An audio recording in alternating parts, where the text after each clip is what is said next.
no one is bridging the gap between all of them.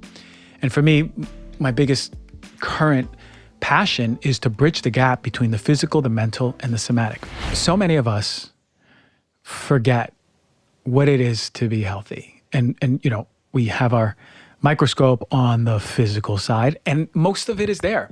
Right now, the state of health is looking at physicality, the relationship of food to the body, the relationship of exercise to the body. I know your Instagrams and TikToks are inundated with what to eat, how to work out, right? What is this new device, this new light, this new biohack, all these things to really help the physical side. And if you've been listening to my show for the past year or even more, at least I've talked so much about emotional repression, somatics, how it's connected to our physical health and mental health. And we've done some shows on mental health. We have psychiatrists. We talked about ketamine. We talked about mushrooms. We talked about MDMA. We're going to tie it all in together in the guest segment. But I really want to talk to you about some things because there's a bridge that connects all of them. Like I said, our microscope right now is on the physical, and it's sort of 21% on the mental, right? We're talking about mental health. We have athletes talking about my mental health has been affected. And it's really beautiful to see that as a priority. We have about 0% on the somatics. I'm shocked about how somatics has exploded in the past year. So I'm really excited to be leading this wave for somatic healing. But no one is bridging the gap between all of them. And for me, my biggest current passion is to bridge the gap between the physical, the mental, and the somatic.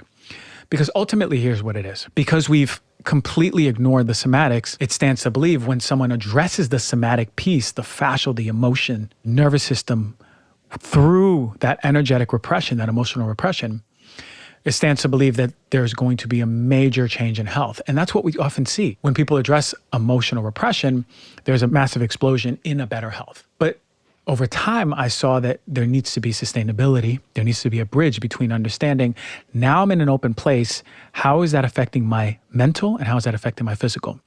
You have to learn how to reframe your subconscious, how to communicate with yourself, how to communicate with others as a new self with emotional liberation. We also have to understand what is the relationship now as you're an emotionally liberated individual with the physical, because ultimately that can mean new food for your body, new behavioral practices, new community, new relationships.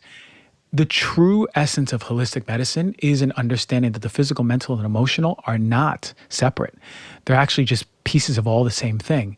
So it stands to believe if we zoom out in a macro and understand that the whole organism is pieces of all of these, and we know how to bridge the gap and give the biggest bang for buck recommendations, then we're going to make massive changes. Now, one of the major things that I've been seeing in my work as of recent, and I've been working with these emotions for a long time, as of recent is the importance of understanding your relationship to food.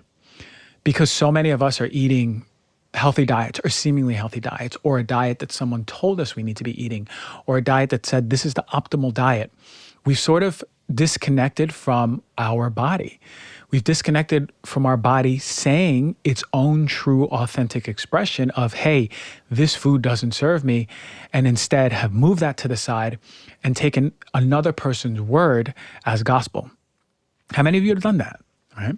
How many of you have subscribed to a diet because someone else says that it's healthy or it worked for them, not understanding your individual biochemical differences? So if we take that thinking, then we understand that if our gut is dysfunctioned by the disruption of foods that we don't want to eat, that is not right for our body, whether it be genetically or whether it be a food that is full of pesticides, and we're bringing that to our body, it's causing inflammation and anxiety in the gut. And I say anxiety because let's just say like you're in a town and there's a small fire. It's a small fire in a town center. And, like the stairs in the left wing of the State House is on fire, but it looks like it's containable. And if you're just eating some foods that don't serve you, but, other ones that your body likes, then it looks like it'll be containable. And you won't really smell the smoke. You won't feel the effects of the inflammation, right? It'll be something that is like, I feel a little off. Now, what happens if that fire is not contained for a day and there's no rain and it's dry and it's windy? Now all of a sudden the central wing of that state house is on fire and it's less controllable. You can smell the smoke from across the street. Now the smoke and smog is starting to cover the town a little bit. You understand, this is where we start seeing the physical symptoms. And this could be years into it. Now you're following a diet that doesn't serve you and you're affected by physical symptoms, but still quieting your body talking to you because you still think you're on the best diet. And then the other wing of the state house, now the whole thing's on fire. Now the whole town is on fire. Now the whole town is smogged up. You can't see anything. You smell it from everywhere. You got to close your windows. This is what happens in our gut.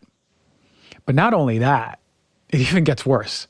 As our gut is inflamed, there's opportunistic organisms that grow like candida, other bacteria, parasites, right? All of those things become more opportunistic, start growing.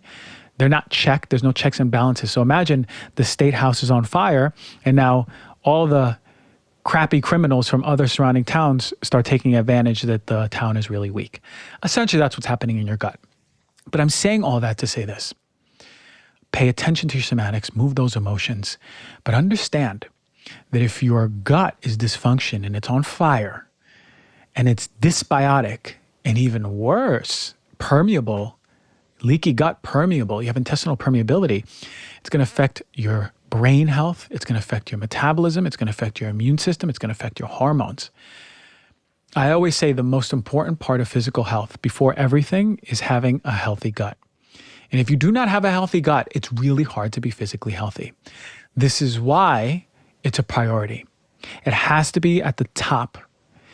The number one thing you need to do when you're looking for your health is a healthy gut on the physical side. That needs to be the priority while we're working on the emotional repression. So now we have a quieted gut that's happy, that's calm.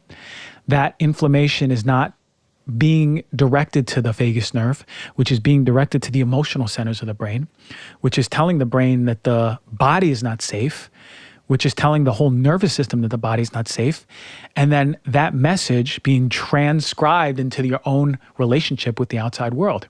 If your body's on fire because you're eating foods that don't serve you, your body's going to believe that the world is not safe. You're going to be suffering with mental health issues and what seemingly looks like emotional repression. So the two biggest parts for a healthy body at this point in my career, and I can say this confidently, the two biggest parts for a healthy body are a healthy gut and movement of repressed emotions. If you've done those two, oh my God, you are in a healthy place. Add in some better workouts, add in even more connection to nature, add in even more connection to community, and you're going to see how important this is. I want you to think about getting your food from a quality place. You want to get your food from a quality farm. Be friends with the person at the farmer's market. Ask them how they grow their food. Try, if you can, to grow your own food. And listen, if you're living in a small apartment in New York City, you still ain't got no excuse. You can grow sprouts. I know someone who had a whole mess of sprouts, all different types. You can grow sprouts in your place in a small little apartment. It's never too late to begin to grow your own food. And watch how better it tastes, how much better it tastes. Watch if you care for the soil. You have worms in there. There's a cycle, right, of nutrients. The food is taking up those nutrients. It's connecting to the sun. It's growing. It's robust. There's a whole ecosystem that is healthy. Watch how your gut changes. Because I'm going to tell you a little secret right now before we get into this special guest. I'm going to tell you a little secret. The health of your gut is directly parallel to the health of the soil of Earth. The more we deplete the soil, adulterate, pillage the soil, the more that food getting into our body is less nutrient dense, more full of pesticides, and literally mimicking the sickness in the soil. You want better gut health? Get your hands on some good soiled produce. Even better, start changing your relationship with the soil and get yourself your own garden. I hope that resonated. I really did. Because a lot of us are just living with low grade, my gut doesn't feel good. I don't know, I'm okay, I feel pretty good, but my gut is a little off. No, your gut should be great. It should be calm. Your nervous system should be in parasympathetic most of the day. Eating those quality foods are going to help it, but it has to be the food that your body wants. You have to give your body the healing foods, feeding that fiber, feeding those antioxidants, all the colors of the rainbow, but making sure you know what foods are good for you. Look for an elimination diet. Go with a naturopathic or functional doctor, get on an elimination diet, start to do a fast under their care. Move all the foods, start introducing them slowly and seeing really what foods you're reacting to. So you have a lifelong blueprint of knowing what's happening in your gut and what food your body loves. You're going to thank me. Thank me later. Send me a DM. Really hope that helped.